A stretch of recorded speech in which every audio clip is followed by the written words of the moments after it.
आज की कहानी एक ऐसी लड़की पर आधारित है जिसमें जिस्मानी हवस कूट कूट कर भरी हुई थी। दिन रात दबाकर करने से भी उसे चैन नहीं मिलता था। जैसे नशेड़ी नशे बिना नहीं रह सकता, वैसे ही ये लड़की संभोग के बिना नहीं रह सकती थी। कहानी की शुरुआत होती है और हम सेलिग नाम के एक आदमी को देखते हैं जिसे अपने घर के बाहर एक लड़की बेहोश पड़ी मिलती है। वो उसे अपने घर में ले आता है, उसकी मलहम पट्टी करता है क्योंकि वो काफी जख्मी थी। कुछ देर बाद उस लड़की को होश आ चुका था। सेलिग एक सुलझा हुआ आदमी था। वो उससे पूछता है कि तुम्हारे साथ क्या हुआ था, तुम कौन हो। लड़की उसे अपना नाम जॉय बताती है। वो कहती है कि मैं एक बीमारी से पीड़ित हूँ जिस कारण मेरी काम वासना कभी नहीं बुझती। सेलिग उसकी पूरी कहानी सुनना चाहता था, इसलिए वो उसे ध्यान से सुनने लगा। सेलिग के कहने पर जॉय उसे अपनी कहानी सुनाने लगती है और वो अपनी कहानी अपने बचपन से शुरू करती है, जब वो 12 साल की थी। आज वो अपनी एक सहेली के साथ बाथरूम में पानी छोड़कर अपनी चड्डी उतारकर अपने शरीर को फर्श पर घसीट रही थी ताकि वो काम वासना को महसूस कर सके। जबकि जॉय के माता पिता को उसके बारे में कुछ भी नहीं पता था। उन्हें तो ये भी नहीं पता था कि उनकी बेटी को कोई बीमारी है। जॉय के पिता डॉक्टर थे और छोटी सी जॉय उनकी किताबों से गंदी तस्वीरें देखकर अपने अंगों को सहलाने लगती। अब जॉय जवान हो चुकी थी।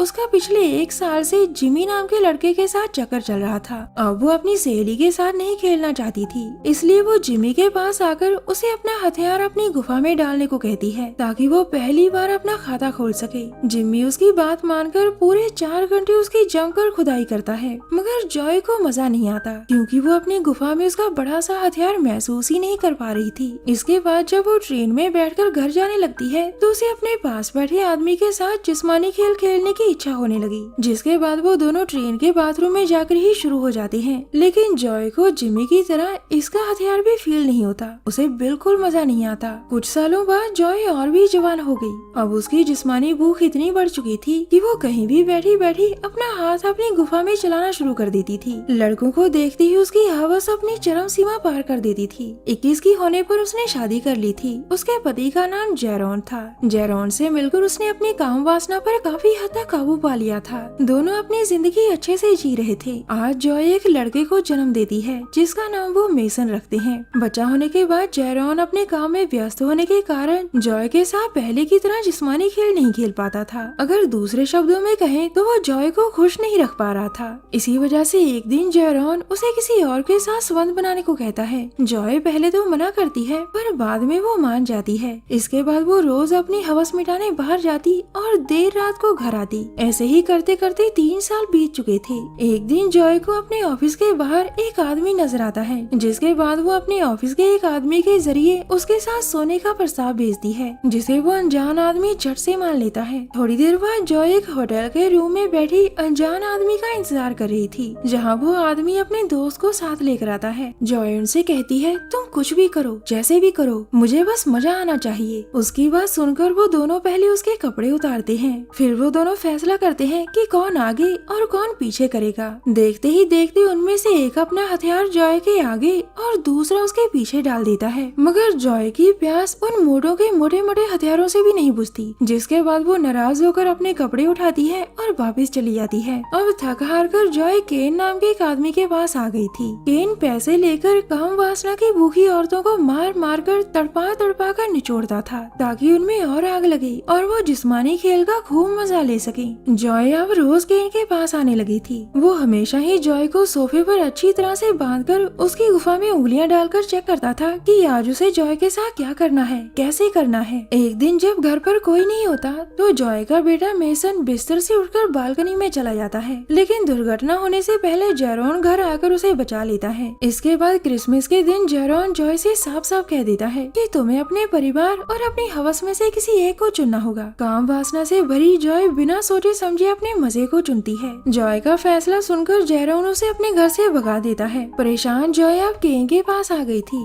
वो जहाँ आकर उसे अपने साथ प्यार करने को कहती है। क्योंकि आज जॉय की बारी नहीं थी तो गुस्से में आकर केन उसके साथ काफी बुरे तरीके से पेश आने लगा। सेलिग जॉय से पूछता है, तुम्हारा बेटा मेसन कैसा है? ये सुनकर जॉय चाय का कप फेंक कर कहने लगी, जेरोन ने उसे हॉस्टल भेज दिया। जॉय को देखकर साफ साफ पता लग रहा था कि वो अपनी इस गंदी बीमारी से काफी दुखी थी, क्योंकि इसकी वजह से उसे अपने परिवार को छोड़ना पड़ा था। वो कहानी में आगे बताती है कि कुछ सालों बाद उसे जिस्मानी खेल में मजा आने लगा था, लेकिन मजे के चक्कर में उसने अपनी आगे और पीछे वाली गुफा को काफी जख्मी कर लिया था। अपना इलाज करवाने के लिए वो अपनी बॉस से मदद मांगती है। बॉस उसकी मदद करने को मान जाती है, मगर साथ ही साथ वो जॉय से कहती है, ऑफिस में सबको पता है कि तुम रोज रात को नए आदमी के साथ होती हो, तुम्हें अपनी आदतें बदलनी होगी, आदमी या नौकरी तुम्हारी मर्जी। और इस बार भी जॉय आदमी के साथ मजे ही चुनती है। वो अब काफी परेशान रहने लगी थी। उसे लगने लगा कि वो इस समाज के लिए बनी ही नहीं। बस इसी सोच में डूबी डूबी वो गलत लोगों से मिल जाती है। एक दिन उसकी मुलाकात जी नाम के बंदे से हुई,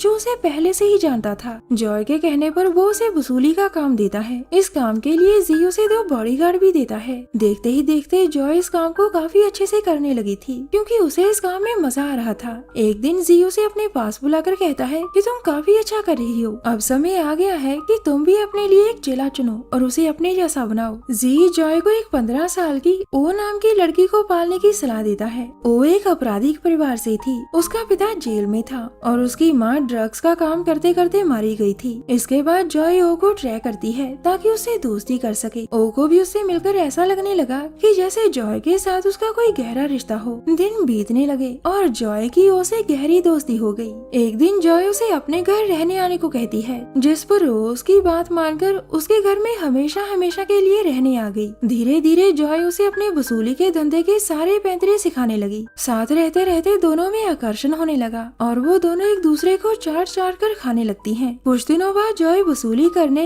गलती से जेरोन के घर पहुंच गई, जिस कारण वो ओ को जो मिशन पूरा करने को कहती है। वो अपने पहले काम को सफलतापूर्वक पूरा कर लेती है, मगर कुछ दिनों बाद जॉय को अपने फैसले पर पछतावा होने लगा, क्योंकि ओ ने जॉय के साथ साथ जेरोन के साथ भी जिस्मानी रिश्ता बना लिया था। ये देखकर वो बहुत दुखी होती है। कहीं न कहीं उसे जलन होने लगी थी और इसी जलन के कारण वो जेरोन को मारने का फैसला करती है। जेरोन को मारने के लिए वो गन लेकर उसके घर में घुस गई, जहाँ जेरोन ओ के साथ ही था, मगर काफी कोशिशों के बाद भी वो उसे मार नहीं पाती। शायद उसकी गन में कोई खराबी आ गई थी, लेकिन जेरोन गुस्से में आकर जॉय को बहुत मारता है। इतना ही नहीं, वो उसी के सामने ओ के साथ जिस्मानी खेल भी खेलता है। जॉय सैलिक से पूछती है, मेरी गन ने काम क्यों नहीं किया होगा? इस पर सैलिक उससे कहता है, शायद तुम्हें वो गन चलानी नहीं आती थी, या फिर तुम जेरोन को मारना ही नहीं चाहती थी, इसीलिए तुमसे गोली नहीं चली। इसी के साथ जॉय की काम वासना की कहानी यहीं खत्म हो जाती है और अब वो सोना चाहती थी, मगर सोने से पहले वो सैलिक को वहाँ से चले जाने को कहती है। रात को जब जॉय गहरी नींद में थी तो सैलिक उसके कमरे में चुपके से आता है और जॉय के साथ जबरदस्ती करने की कोशिश करता है, जिस पर जॉय उसे अपनी गन दिखाकर उसे रुकने को कहती है। जब वो नहीं मानता तो जॉय सच में उसे गोली मारकर मार देती है, क्योंकि जॉय को ये सब अपनी मर्जी से करना पसंद था, न कि धोखे से चुपके से करना। इसीलिए उसने सैलिक को मार दिया था